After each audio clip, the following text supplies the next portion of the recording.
Robert Heffernan, Endotech, AI for crypto, exclusively for the Pareto Network and Endotech subscribers.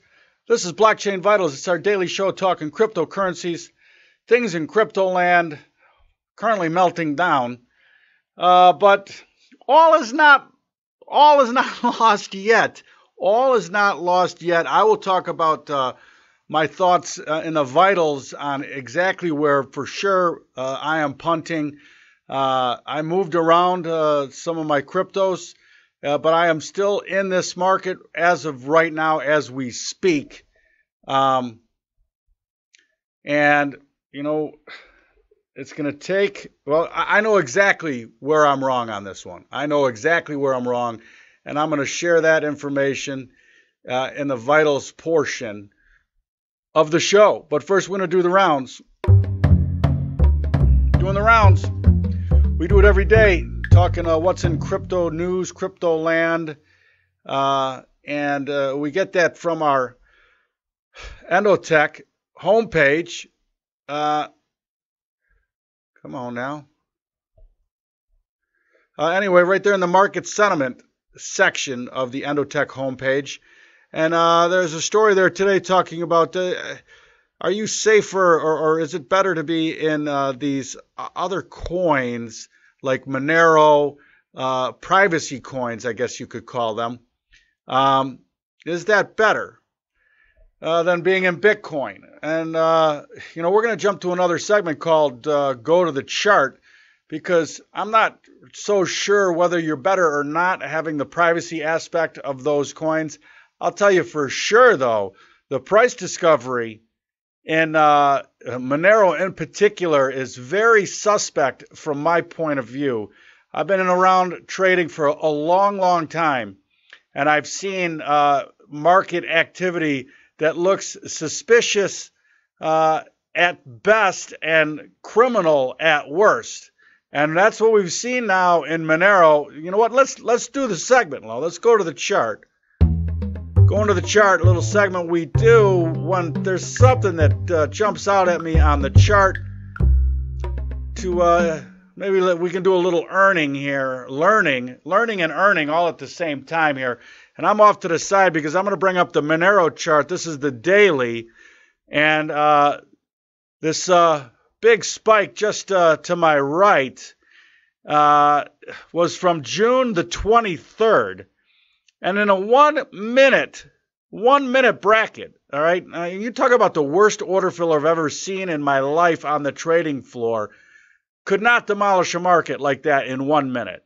Now, it speaks to whether it was just an incredibly untalented, ignorant person with a huge order that doesn't know how to involve themselves in the electronic marketplace.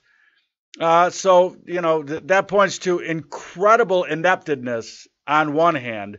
The other hand, is it, you know, and you need to be able to read the tape. You need, as we call it, forensic accounting of actually what happened. And you can do this on the blockchain. You can do it in commodity trading too. Go back to the tape. Because that type of move, if all the volume was because of a stop that was triggered way above the market, well, that tells me one thing, that the book is not secure and somebody was able to manipulate the market in order to take the stop out. So that being criminal, that type of activity, and or the other side of somebody just incredibly inept in order to push the market like that. Both scenarios make me very, very less likely to participate from a trading standpoint in Monero going forward, because they did it again today. They completely crashed this market in 1 minute and took it down to a low of $83.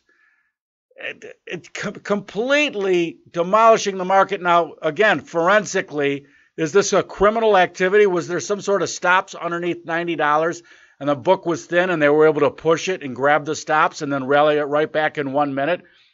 That's criminal activity, because you'd have to know the book in order to push the market like that. If it's not criminal, then it's at the very least incredibly inept on somebody's part, filling an order and letting an electronic market which knows no reason except just grab the next price. Either way, why would I want to participate? Now, I was actually long Monero during this, and thank God I didn't have a stop in, because who knows where I would have filled. But on the way back, all the way back up to $25, I flipped out of my Monero and went into Bitcoin. All right. And I'm going to talk about the trade setup in Bitcoin, because it's real clear to me on what I'm going to do going forward here with these longs in this market. All right. That's what I wanted to do here is just expose the inadequacies in thin and undisciplined or unprofessional or criminal market makers. Now, I'm going to call it the way it is, because that's the way it is. That market activity can only be one of two things: complete ineptitude or criminal activity. That's it. That's the only two explanations for it. And hopefully somebody's looking into it. I guarantee you, if this was the Chicago Mercantile Exchange and in a 1 minute bracket something like this happened, market compliance would be all over it. And if it was in a pit, you'd be hauled into a committee hearing to talk about exactly how that price discovery happened.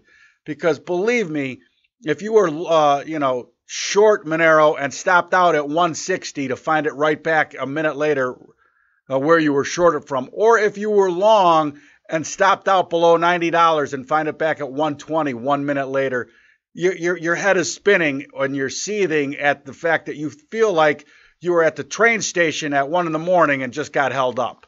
That's the way it looks like to me. All right, listen, we're going to take the vitals. In order to take the vitals, you have to be a Pareto token holder or Endotech subscriber. This information is not for public consumption on YouTube, so I'm going to say goodbye to the YouTube crowd, and we're going to take the vitals.